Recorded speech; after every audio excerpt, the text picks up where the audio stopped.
Life lead করেছেন, হোক মুসলিম, হোক খ্রিস্টান, হোক ইহুদি, মিশনারি সবার সঙ্গে মিলেমিশে ছিলেন। আলহামদুলিল্লাহ।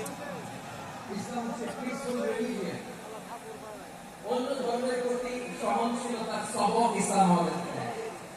কিন্তু প্রতিটি মুসলিমের এটা মনে রাখতে হবে, আল্লাহর কাছে পছন্দনীয় গ্রহণযোগ্য ধর্ম জীবনাদর্শ একটি, সেটা হচ্ছে ইসলাম। আওয়াজ করে বলেন, সেটা কি?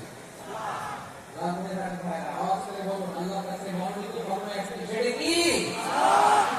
এজন্য রব্বুল আলামিন বলেন, ইন্না দ্বীনা ইনদাল্লাহিল ইসলাম, আল্লাহর কাছে মনোনীত ধর্ম মতাদর্শ একটা, সেটা হলো ইসলাম। ইসলাম ছাড়া অন্য কোন ধর্ম যদি কেউ তালাশ করে, তার ওই ধর্ম আল্লাহ গ্রহণ করবে না।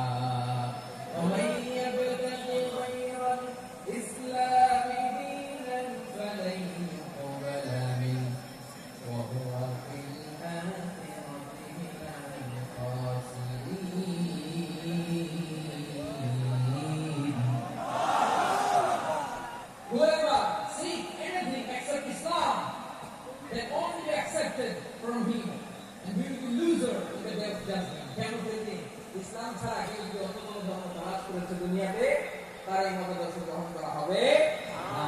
And he will be loser. সে হবে লুজার, ক্ষতিগ্রস্ত, হাই হাই কোম্পানির ম্যানেজার। ওর নামও শেষ, সালাও শেষ। আওয়াজ করে বলেন, ঠিক কি না? এজন্য ইসলাম পেয়ে আমরা খুশি না বেজার? প্রত্যেক নামাজ শেষে আমরা আল্লাহর বলি, আল্লাহ رضيت بالله ربا وبالإسلام دينا وبمحمد نبيا ورسولا। ও আল্লাহ, তোমার রব হিসেবে পেয়ে আমরা খুশি। ও আল্লাহ, ইসলামকে ধর্ম হিসেবে পেয়ে আমরা খুশি।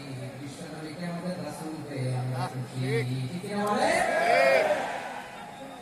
ইসলাম ছাড়া অন্য কোন ধর্ম আমরা গ্রহণ করব না। ঠিক কি না বলে? আল্লাহর কাছে অ্যাকসেপ্টেড রিলিজিয়ন একটা, সেটা ইসলাম।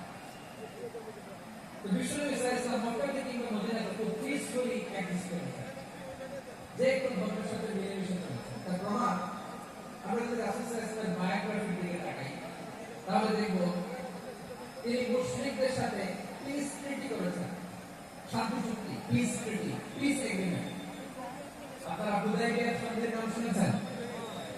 আমার লালমনিরহাটের কলেজের পুত্র ভাইরা, হুদায়বিয়ার সন্ধি